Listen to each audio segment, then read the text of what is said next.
Hi there folks, I'm Sensei Chris Diamond. Welcome to the third video in this series introducing you to karate. Now today we're going to cover some slightly more difficult footwork than we covered in the first couple of videos. We'll touch on a couple of skills that we covered in those as well, and also I'm going to introduce you to one of the core exercises in all styles of karate. It's known as a kata. This is a series of patterns that you perform by yourself. It's also where a lot of karate's secrets are located. So we're going to cover that today, and also hopefully we'll find the time to sneak in a couple of self-defense oriented exercises on the end. But firstly, as always in a karate class, we need to say hello first. So we start with our heels together, hands by our side, and we bow to each other and we say the word us. All together, go, us. And then now we need to loosen up and warm up a little bit. So can we come back to that shoulder width stance that we've covered a couple of times, and then just a little bit of a loosen up. So can we do arms forward, big circles, and backwards. Good, and just to make sure that your brain is awake, try this. One arm travels forward, the other arm punching to the side. See if you can keep one arm straight while the other one is bending. If you can do that, see if you can punch repeatedly to the front instead. Then if that's too easy, side, front, side, front, side, front, side, front. Try the other arm. Punching to the side. It's a little bit tricky, but this is to warm up your brain. And then punch to the front. And then side, front, side, front, side, front, side, front. Then we have hands up and twisting your body. Lots of our power comes from rotating the hips. So it's always good to loosen up your body and your hips and your back a little bit. And then hands on hips, big circles. And the other way. Good. And then just have your hands behind your back and kick heels up in towards backside.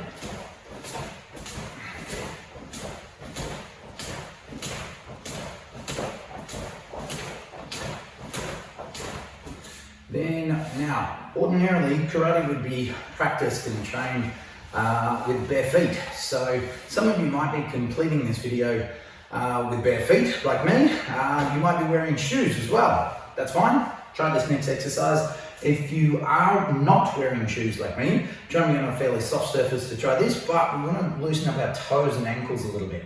So can you roll it forward so it looks like you're stubbing all of your toes? Then you flick back and forward and back and forward and back and forward and back. Just nice and gently. If you haven't tried this before, it'll be a strange sensation. And then we can go around in circles. And then circle the other way. And then the other foot, forward and back. And around in circles. And the other way. Wonderful. All right, now can we try some lunges? So if you take a step out with one foot and try and drop this nice and slowly in control, just to the point where you just touch the floor or just miss, and then come back. Then we step forward with the other foot, just touch or just miss, alternating legs each time, the whole time in control. If you would like, a variation of this is as I go down with my left leg, my right hand reaches up towards the ceiling, gives you a little bit of a stretch down the front and down the side of your quads, your thighs. And if you want to extend it, you can reach over a little bit on each time as well to get even more of a stretch. Last one. Wonderful. All right, then can we do a couple of things to get the heart rate moving a little bit more? Mountain climbers. So you might be aware of these exercises or you might not. So if we come down into a push-up position and keep your back straight, you want to bring your knee up in between your elbows, like so, and then swap, swap, swap, swap, swap, swap, like this. We're going to do 20. So if you get in position, get ready and go.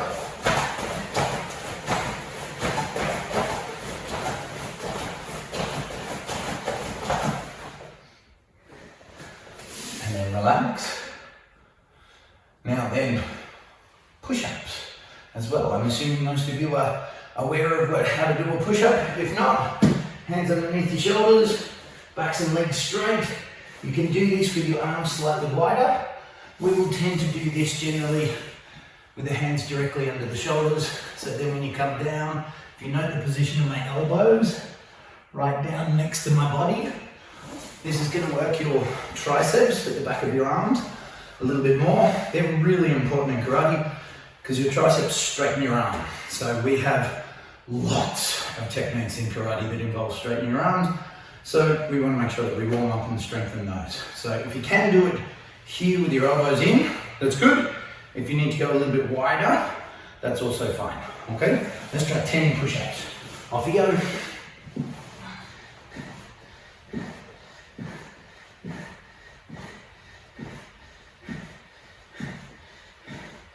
Making sure you keep your back straight the whole time.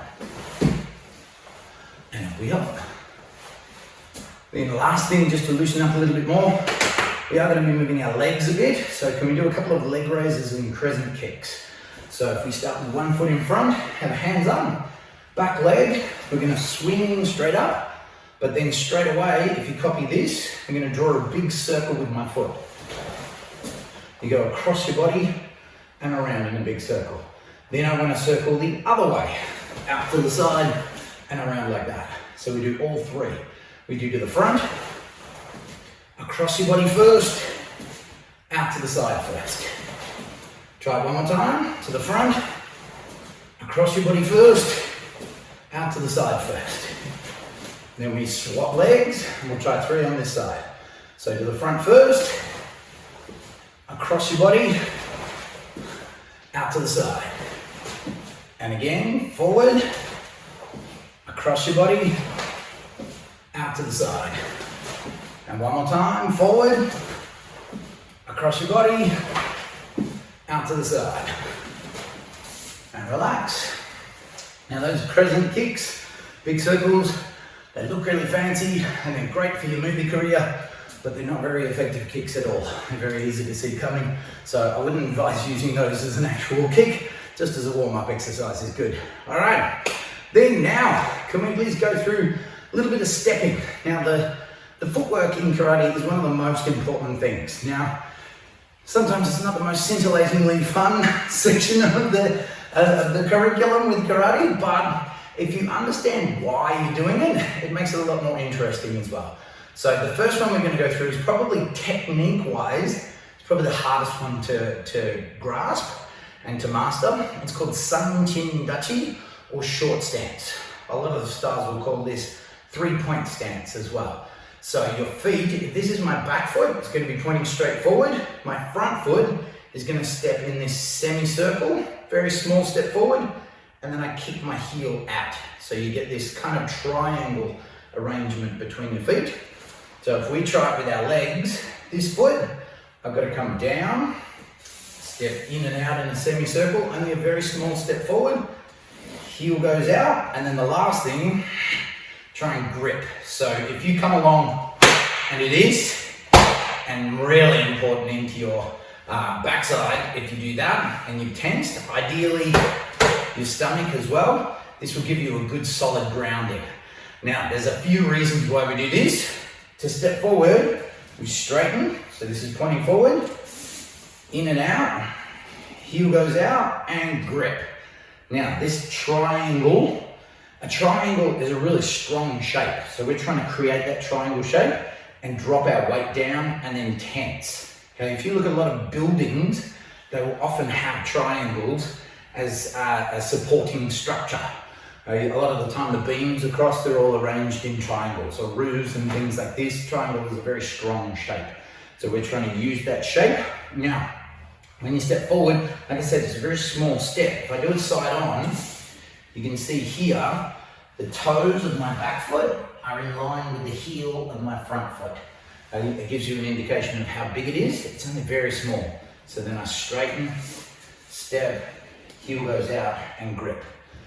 Now this C-shaped step, for a few reasons. One, balance keeps you upright, okay? But also, we're only doing a very small step. So you've got to think why we would use that. This is for when we don't have a lot of space. Maybe I'm all the way up against the wall and I don't have room to come to a long stance, but I still want to be stable. So if I have only a small amount of space, I can come to this stance and be really strong. Okay? Now the other thing, boys, you really want to make sure you're good at this stance. If I create this angle with my legs and then I bend my knees intense, one area that is often attacked with boys is not the top end, but the bottom end. I'm assuming you know what I'm talking about. But if somebody was trying to strike you or kick you in the groin, with this arrangement with your legs, you generally won't get hit in the groin. Okay, your legs are gonna stop that. So I can have my hands up here protecting myself. If a kick comes in, I've protected myself with my legs instead. That's kind of useful, okay? Now, girls, I'm assuming it's going to be useful for you as well. But so, other than the stability, there's also a protection element in this as well. It should also make your legs much stronger. So if you did have to wear a technique, if you got hit by a kick, it's much nicer. Nice is probably a bad word, but it's much less bad to get hit in a tensed leg than it is in a relaxed leg. A relaxed leg, getting hit full power, it's probably going to finish the fight. You won't be able to move very well. Tense, it's still going to hurt, but it will hurt a lot less. Okay? So can we try a few of these steps? We'll just try a few. Outside of the video, it's good to practice this with people as well. Okay, so if we step forward, this foot stepping, one, we come down, step in and out, heel goes out, and grip. Try and have that tension in your legs and your backside. Ideally in the stomach as well. Coming forward again, two, straighten, step in and out, heel goes out, and grip. Try two more, three, heel goes out, grip. And four, straighten, step in and out, heel goes out, grip. So it's only a very small step forward. Now we're going to try going backwards as well. This foot comes in first, protection, balance, pointing forward, then the front heel goes out, and grip. Then we try going backwards, two, protection and balance. Back foot is pointing forward, heel goes out, grip. Try two more going back, three, in and out, heel goes out, grip. And one more, four, in and out, pointing forward, heel goes out, grip. All right, so that stepping in and out, like I said, it's good for balance, it's good for protection. You can also use it for stepping around behind a person's leg. Generally, this would be used from a very close-in kind of range. So if you are grabbing that kind of distance, stepping in and out around a person's leg into a stable position can put you in a position where you can trip them up as well. So it's really quite an advantageous step. Now, one other thing you want to try and practice is get family members or friends. Friends are generally the best ones to do this with. It's the most fun, but be sensible, use your brains. When you practice this stance, part of it is that tension. We want to get a connection to the ground. So get your parents, brothers, sisters, friends, whoever it is, to do something called shimei. Shimei is testing. So they would come along and they would go whack into the leg, into the stomach, give you a little nudge, maybe a little nudge from behind, nudge from the side, nudge from the side. They can kick you in the backside, check it's tense. Now, it's a little bit scary, but it's good for them to go whee like this, straight up in between your legs.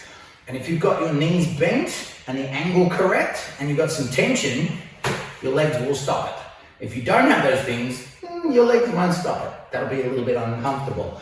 Right? But it's good to do this to check that everything is in the right spot, but also to get that feeling. You get that connection to the ground that feels really solid. That's the most important thing with stances, is that feeling of stability.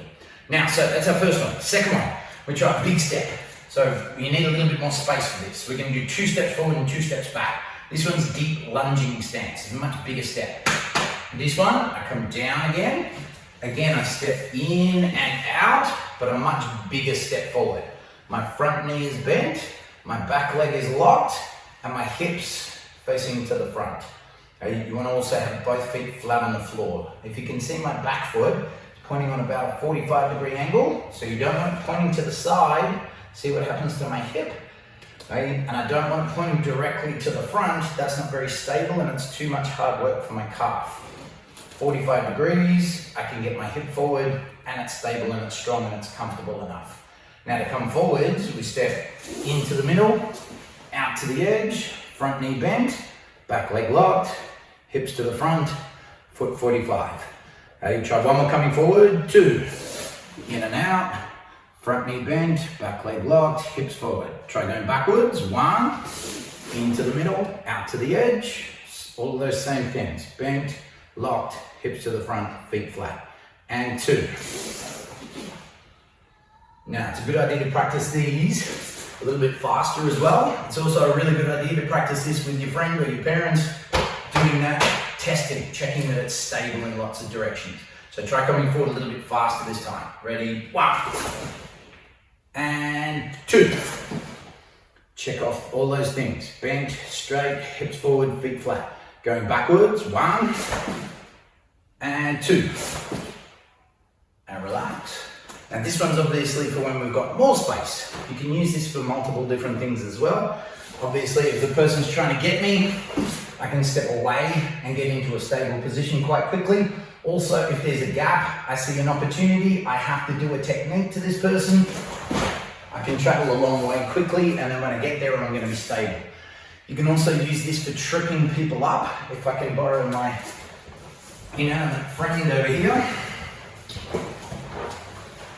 If you can imagine this is a person, if I do step in and punch, I can use it like that. But if I come a lot closer and I step here behind and this punch is now in front, I can now be pushing that person over this leg. That's why I need it to be really stable. And if you want to trip people up and chuck them, it's all about what you do with your legs. Okay, now I'm actually going to leave him here for 1 sec because I'm going to use him again in just a second. Okay, now, so again, we've got to do a third step that we need to go through. Now, we have tried this one in the second video, is this down low stance. Okay, now it looks a little bit funny if you haven't done a lot of martial arts before, but it's got lots and lots of good applications to it. Now, so this one's called Shikodachi, or lower stance. Now, this foot is going to step in that same C-shaped step. So 1, we're protecting our groin on the way in, and 2, we can be doing things like, if I am here, stepping behind a person's leg in order to trip them up or throw them. Okay, so that's stepping in and out. It's also better for keeping your balance. Okay, and so we're going to go on a 45-degree angle each time, so you're going diagonally. If I do 45 degrees, this front hand and this back hand, there's not a big difference. If I face this way, there's not a big difference in reach. The further I go to the front, the more that distance, that difference in distance is exacerbated. Okay, so 45 degrees normally lets you do the most stuff with it. Okay, so try this step coming forward. Again, we'll do 2 forward and 2 back. So we drop down, 1, step in and out. Both knees are bent, and you're trying to squeeze your knees back. Back foot that way, front foot straight to the front. Coming forward again, 2, we come in and out. Front foot forward, back foot to the side, both knees bent and knees back. Going backwards this time. 1, into the middle, out to the edge, and backwards again. 2, into the middle, out to the edge. Try it one more time, coming forward a little bit faster. Ready, 1, and 2. Going backwards, 1, and 2. And relax. Now, doing multiple repetitions of that is going to be really good for strengthening your legs. It also gives you some dynamic flexibility, but there are lots of things you can do with that. Like I said, with this stepping around, throwing, if you step this side, and you can take down this way as well. If you want to pick someone up and throw them, you wouldn't try and pick someone up straight arms, straight legs. You'd get really close and you'd lift with your legs. See this position? Is basically exactly what we just practiced. So we're getting ourselves into a really stable position. If you've ever watched sumo wrestlers, the big guys, and they're trying to push each other out of the ring, how do they start? They start like this, in this stance, and then they try and push each other out of the ring, because it's stable. All right, now, so, very quick, an introduction into kata. Now, kata is a pattern that you perform by yourself. This is going to take years and years and years to learn all the katas there are. It's probably going to take you your entire lifetime and you still won't have learned all of them. Now, kata is, like I say, it's a pattern. We're going to go through just a few steps of one of the patterns. They start quite simple and then they gradually get more and more complicated and difficult. Now, so just to give you an idea, I'm going to do the first 6 steps of our first pattern. So it would start from this shoulder stance. Now I'm going to do it the normal way. Okay? So looking at the camera, this will possibly look like it's backwards. I'm going to then do it again in mirror image, so on the wrong side of my body, so you guys can copy. But this is the first 6 steps. A step turn into that short stance, and I do an upper block. Then step forward into the deep lunging stance, and do an upper punch. From here I turn, and face this direction, front hand upper block, then step in and punch. Then I turn to the front and do that block, then I step in and punch again. Now at this point, I would do 2 more punches going forwards as well, and then I do a big turn. So it forms, this whole pattern forms like a big capital letter H. Gives you the entire pattern. So I've just performed 6 steps. That's all that we're going to get a chance to cover today in this video. The entire pattern actually has 22 steps in it. And if you can do the first 9 steps, you pretty much know how to do the entire thing. So if we can get to 6 at the end of this video, we've done extremely well. All right, so if I go through this now and you guys try this, hopefully you can remember this block from our first video. We cross and we block up. Just try a couple now. We cross and we block. Cross on the outside and block up above your head. Outside and block up. Outside and block up. Outside and block up. Okay, and hopefully we remember the punch as well. We punch and twist on the end. Fingers are pointing up, twist right on the end. Fingers pointing up, twist right on the end.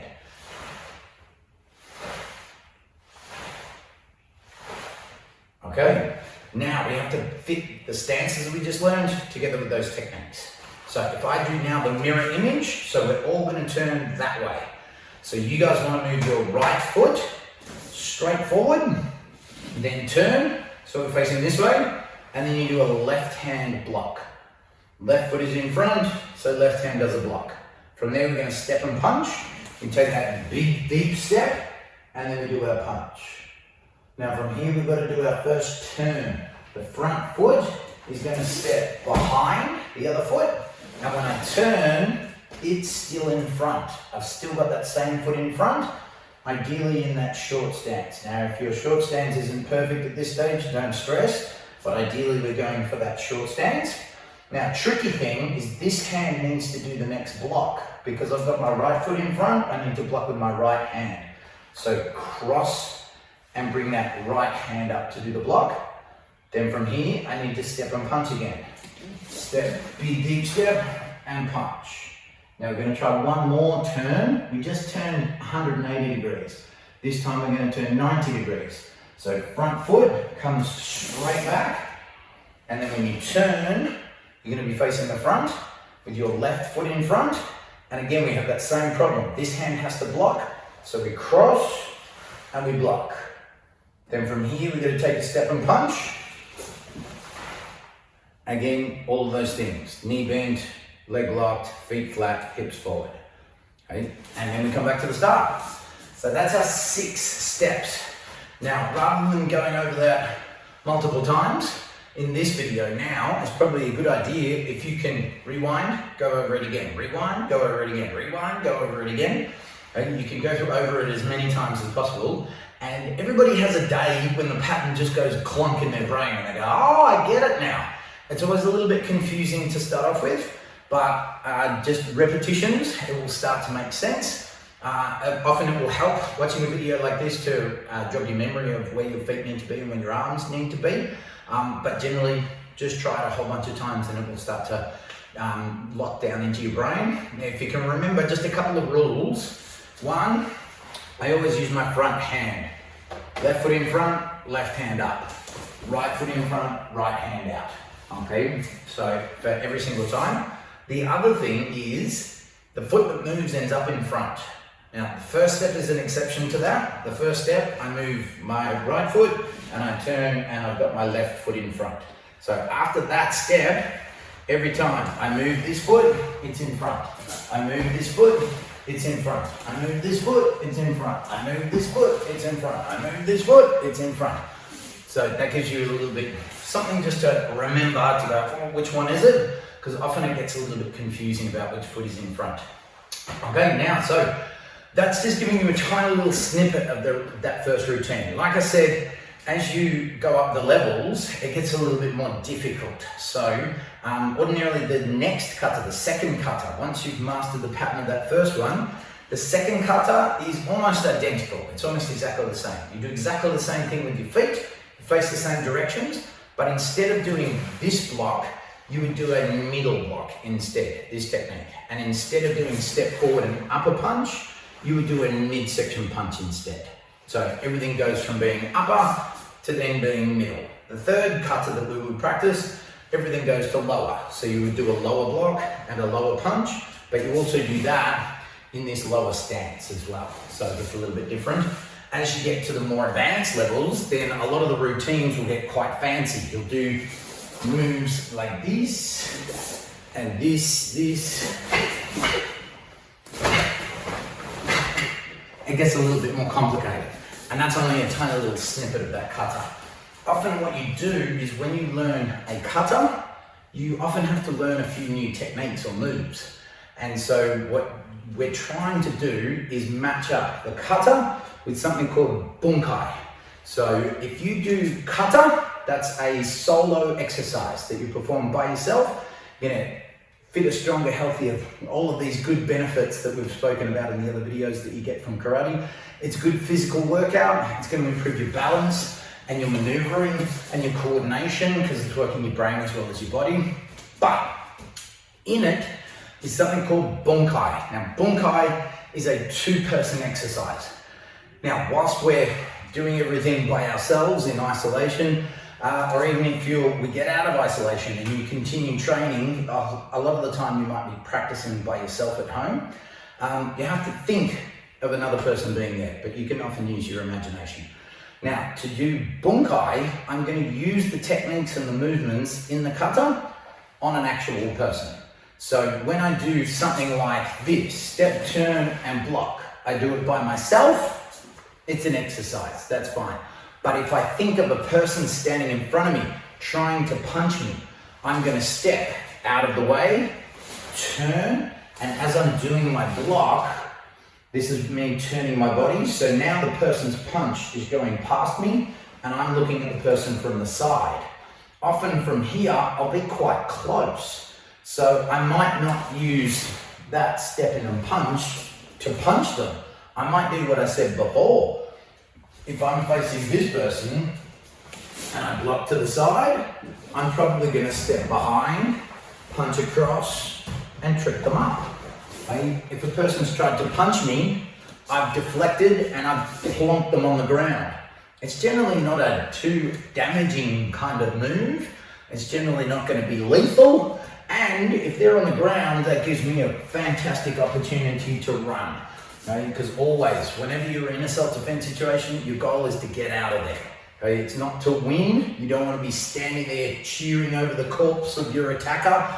That's going to get you in a lot of trouble. Bad idea. It's always a good idea to run. So if you do get the opportunity to trip somebody up, you've at least got a massive head start. And they could always stand up and chase after you. They might catch up to you, but at least you've changed locations. If this person attacks you here, it's because that site and time suits them. Okay? If you run down the road, around the corner and into Coles, they're probably not going to continue attacking you in the middle of Coles. So it's always good to bolt if you can.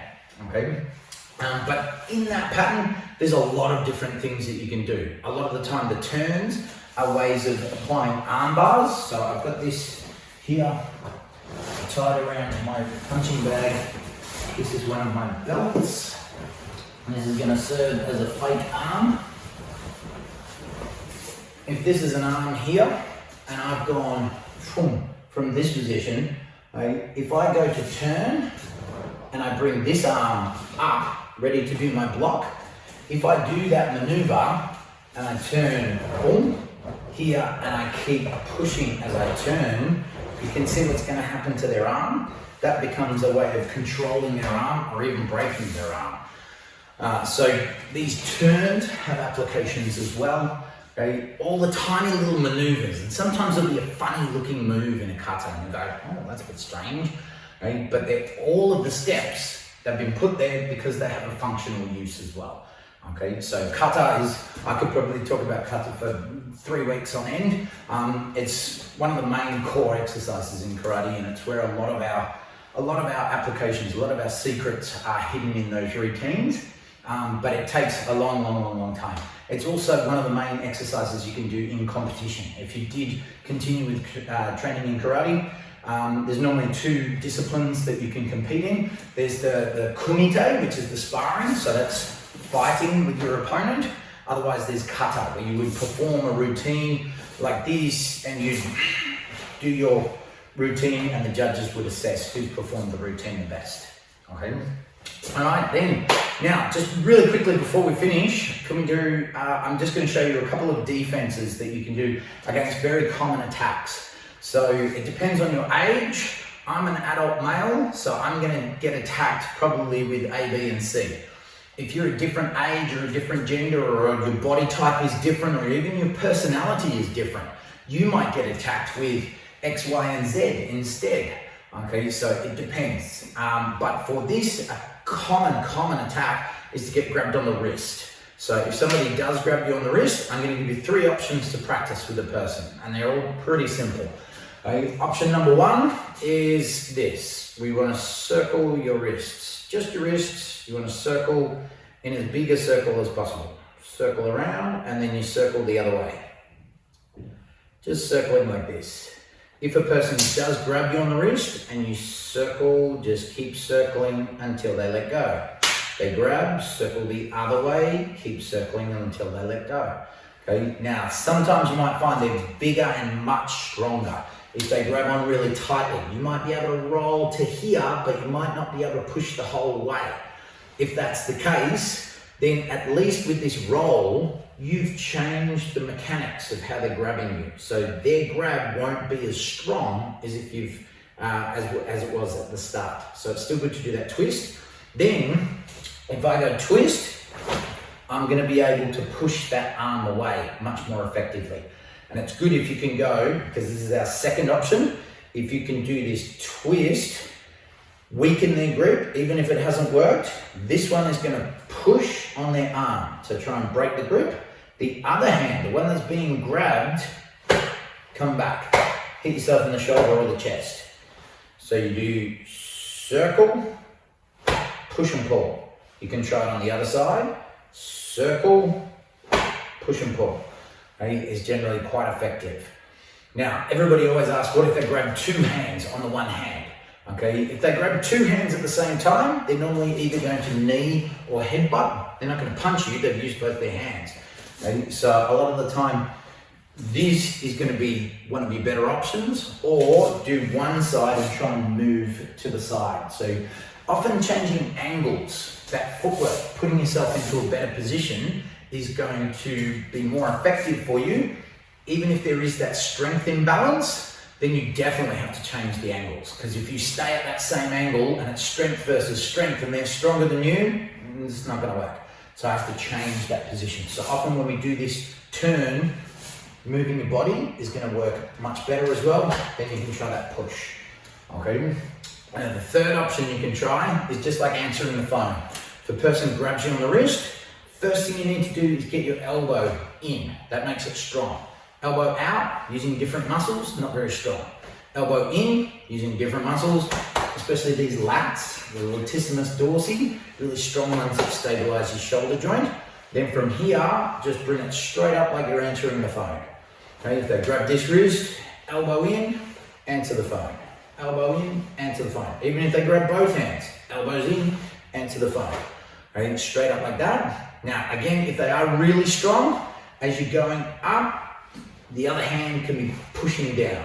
One up, one down is going to increase the likelihood of it working. Okay, so if you can practice all of those ones, Just a simple circle. Circle with a turn works better. And if that hasn't worked, push.